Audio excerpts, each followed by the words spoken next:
Let's quickly bring you this breaking news. The Supreme Court has today upheld the election of Governor Peter Mbah of Enugu State. The Apex Court, in a unanimous decision by a 5-man panel of justices, dismissed an appeal filed by the Labour Party and its candidate Chijioke Edoga, which challenged the outcome of the governorship election that held in the state on March 18. According to the Apex Court, there was no reason to dislodge the concurrent verdicts of the Enugu State Governorship Election Petitions Tribunal and the Court of Appeal in Lagos, which dismissed all the allegations the appellants raised against the election victory of Governor Mbah of the People's Democratic Party. Now, in other news, the federal government says it is working towards returning 15 million out-of-school children to classrooms by 2027. Now, even though it was evasive on the current number of children that are out of school, and according to the Minister of Education, that's Professor Tahir Maman, who spoke in Abuja on Thursday, government had not only begun operationalizing the establishment of the National Commission for Almajiri and out-of-school children, but also approved a policy on early childcare development, education, as well as commenced engagement with state governments on removing bottlenecks that negatively impact their ability to optimally utilize the universal basic education funds. Well, Arise News analyst Dayo Sobowale is here to discuss those plans by the federal government. Good afternoon and a very warm welcome to Newsday. It's always good to have you here. And education, a topic that I think we're all passionate about on this segment of Newsday. What is your initial reaction to this and to the fact that it's being put on the front burner? Well, according to UNESCO and the United Nations, about 20 million Nigerian children are out of school. That data has been there. In fact, we have the largest number of out-of-school children in the world. And what the minister is saying is a rehashing of old policies that have not in any way diminished that number. And I'm very bothered about that. You see, I believe education is the major weapon for any society to make progress and develop. But there's a problem in the north. Boko Haram spelled it out very succinctly when he said it is against no to Western education. That is the crux of the matter. That is the crux. Since Boko Haram started, it has been difficult for people to go to school. Since this Fulani cattle people conflict started, it has been difficult for people to go to school. And we have had various schemes, you get me, to make sure that the North, matches the pace of the South in terms of education. Because in the South, in the Southwest, Southeast, education is an investment. Families make sure their children are educated. So if you look at the data from the United Nations and global institutions, Edo State, Ekiti State, Bayelsa State are the states with the least number of people. Mr. Sobowale, I'm so sorry. I have to interrupt you as, of course, we are following a piece of breaking news. Of course, we told you earlier that the Supreme Court has this Friday upheld the election of Governor Peter Mbah of Enugu State. Let's now cross over to Enugu to get the reaction of Governor Peter Mbah. In the land, delivered the final judgment. The last tranche of appeals against the mandate you freely gave us on March 18, 2023. We thank God that the learned justices affirmed the sacred will of the people of Enugu State.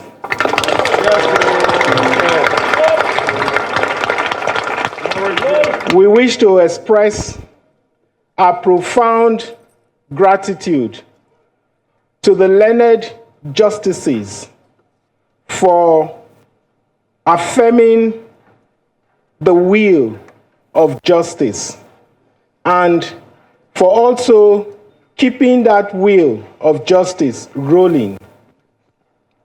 We specifically thank them for upholding your mandate. This judicial journey has been a huge emotional, fiscal, and spiritual investment to the people of Enugu State. First, our case was heard and examined during an exhaustive process at the Enugu State Election Petition Tribunal. And at the end, your mandate was upheld.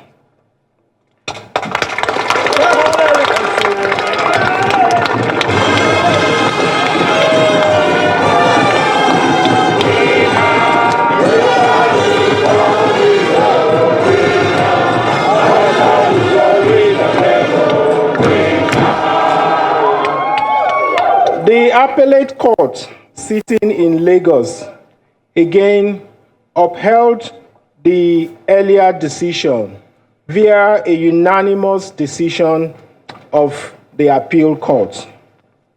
Today, the Supreme Court has again upheld this victory for the people of Enugu State.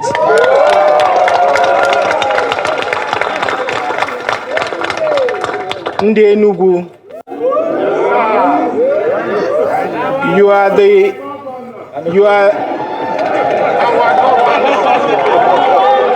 thank you.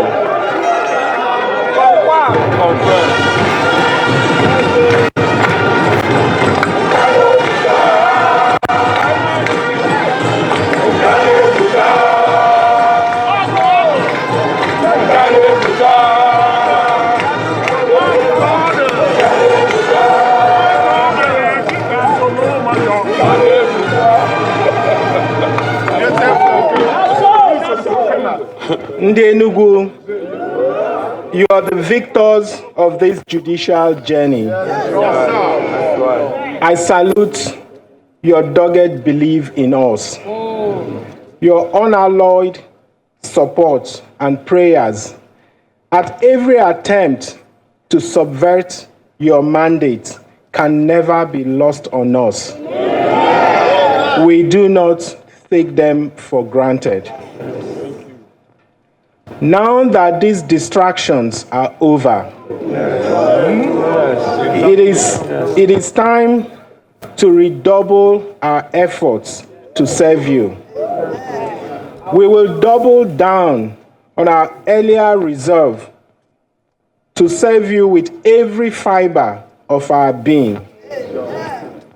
The reward of your resolute support will come in our rededication to do things that have to do with the ordinary people of Enugu State. We will give more attention to your welfare, development, and good living. Let me reaffirm that you haven't seen anything yet.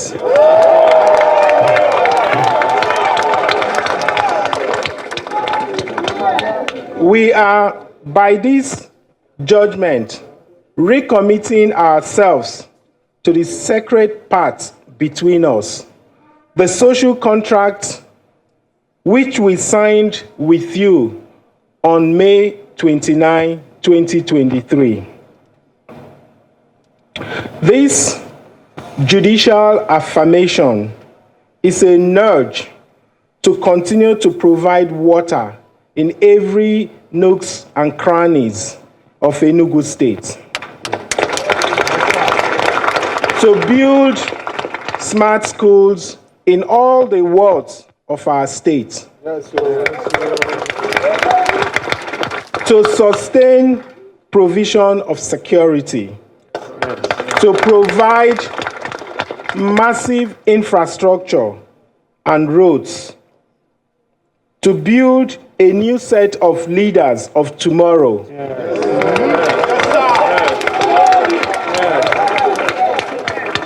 who will indeed face the global challenge head-long.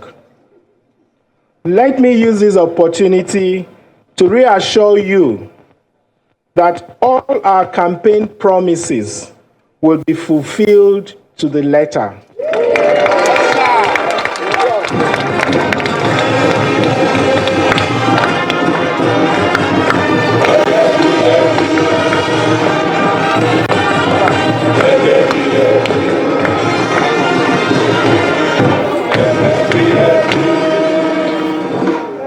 Hold us to account.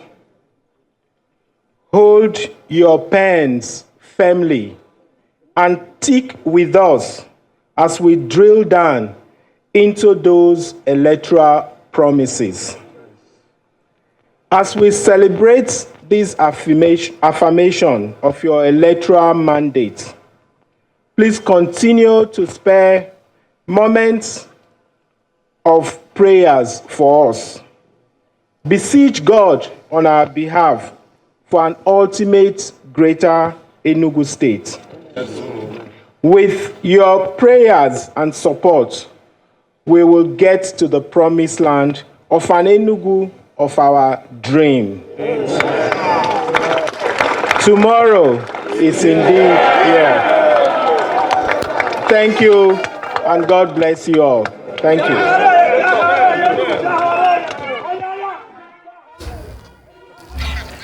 You've just been listening to the governor of Enugu State, that's Peter Mbah, as he celebrates being confirmed by the court, the top court, of course, as the truly elected governor for Enugu State. Festive all around, and I guess that kicks off festive celebrations in Enugu State. But let's bring the conversation back into studio. I'm so sorry for to interrupt your line of speaking.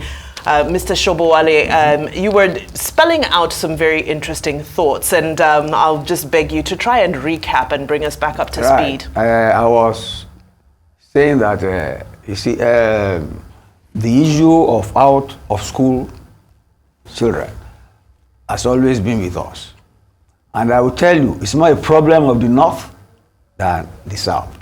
And ironically, the North has wielded power in our federal structure for a longer time than the South.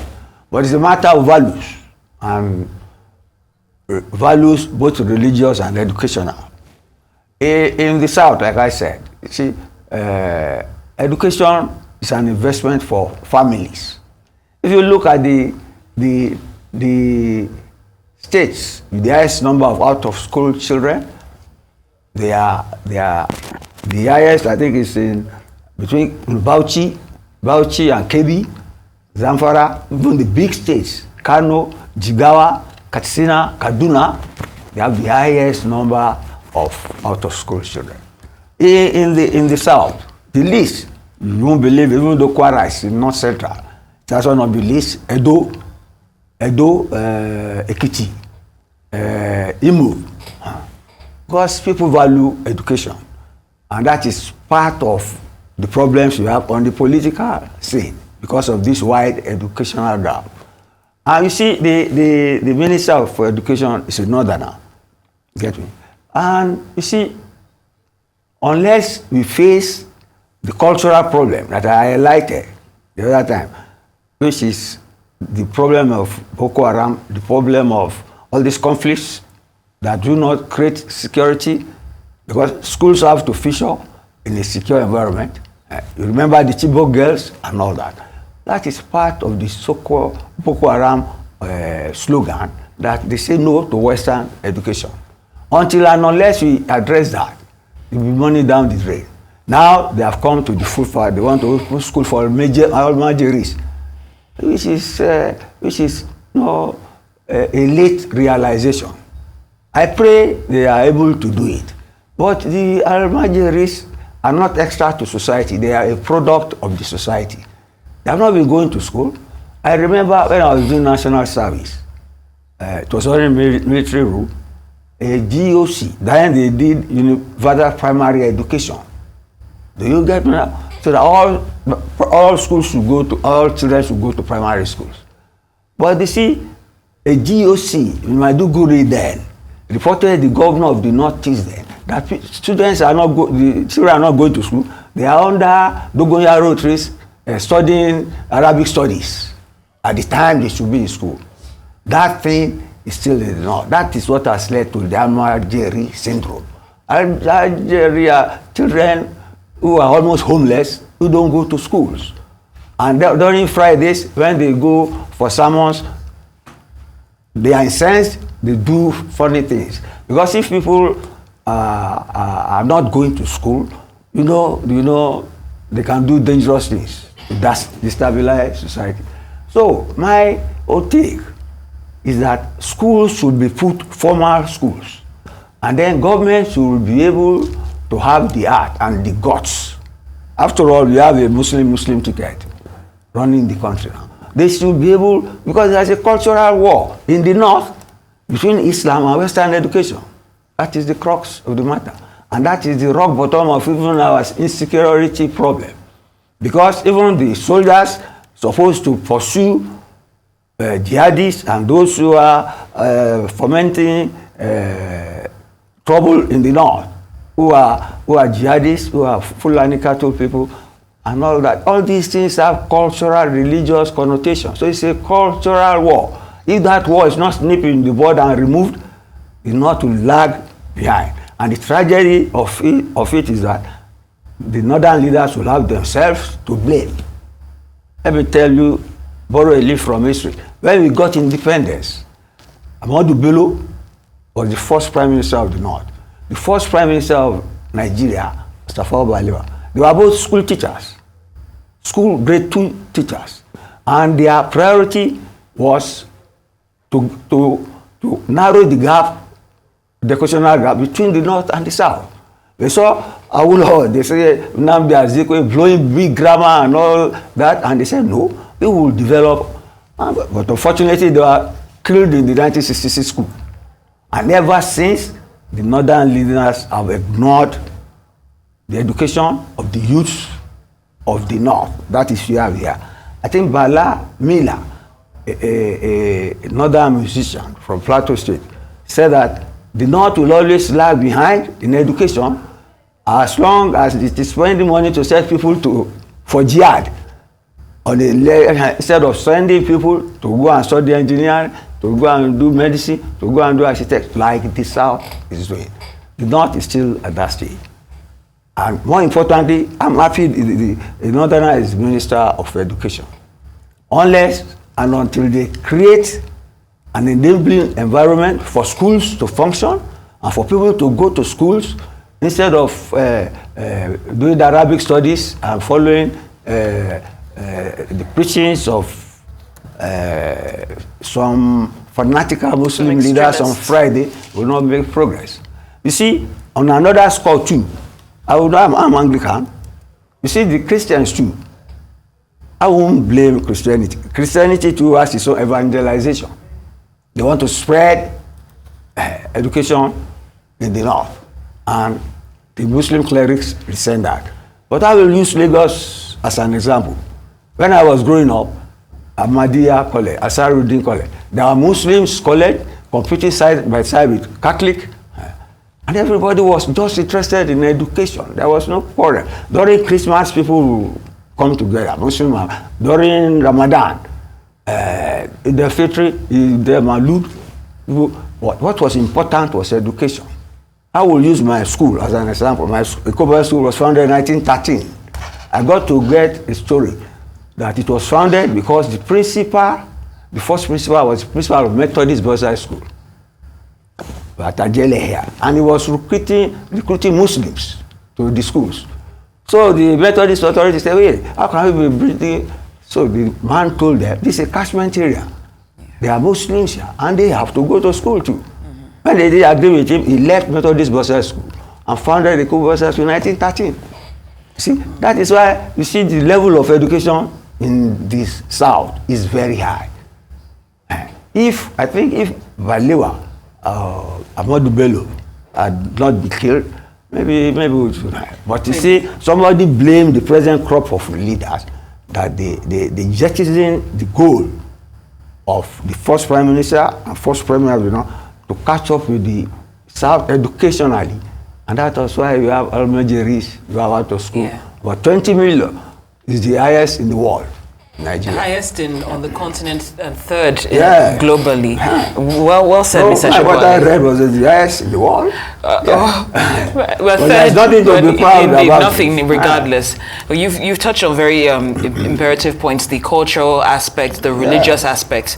Now, one thing that caught my attention was the Minister of Education highlighted that some of the wins of this administration in the education sector, but he did warn that some elements could sabotage the removal of the universities and polytechnics from the IPPIS system. Mm-hmm. I'm just wondering, what kind of opposition do you also think that, based on this objective that's been set, 15 million children back in school in 2027, how much opposition do you also think the government might face in other aspects regarding this goal? Cultural. That's what I just said. I see it is a delicate issue. Yeah. You get me? It's not lost in plain sight, but it is a delicate issue. That's why I'm picking my words very carefully. I'll give you an example. You see, that was, okay, this issue of coup in Niger. Yeah. Coup in Niger, we are going to, ECOWAS was going to call people to order. But the Islamic clerics went to the president and said, hold your hand, these are our brothers. You get me? It's a cultural thing. And you see, cultural issues are very subjective, subject to emotions, feelings, and all that. But then, that is the root cause, that's the root cause of our problems. And that is why people cannot go to school in the north. That's why you have Almajiris. You see, people must make up their mind that people must have Western education. Because it is Western education that will make for progress, not Islamic education for youths. Get me? So they should be able to get those youths out of the orientation and intimidation of the cultural environment in which they have found themselves. This gives them no future anyway. Because if you are not educated, you are prone to, that is why they are easy prey for recruitment by Boko Haram and all. See, and this problem is not only in Nigeria, it's all over the north of West Africa. And that is part Mali. That's why they are fighting in Mali. Region. That's right. The Sahel. So see, so it's a mixture of two things. The Sahara, climatology, creeping in, devastating vegetation environment, and people fleeing that down south, you get me? And then, because they are prone to seduction by those who will give them food, who will give them money without going to school, that is why they have no shortage of manpower to recruit to fight the regular army. And even on the part of the regular army, there are people who have religion and they have empathy for people of their religion. And I'm happy in a way. Don't quote me again. But you have a Muslim ticket, right? Muslim ticket, yes. I think it's an opportunity to talk to these people, to pacify them, and let peace reign, so that youths in the north can go to school. And the number, even now, government is trying to reduce the number from 20 to 15 million by 2027. Out of the remaining 5 million. So I wish them the best of luck, but those are the obstacles I see, and I pray God may be able to surmount them. Yeah. Mr. Dayo Sobowale, you've really done justice to this topic. Thank you so much. I wish I could get more out of you, but our time is fast spent. Thank you so much for your time with us today. Thank you.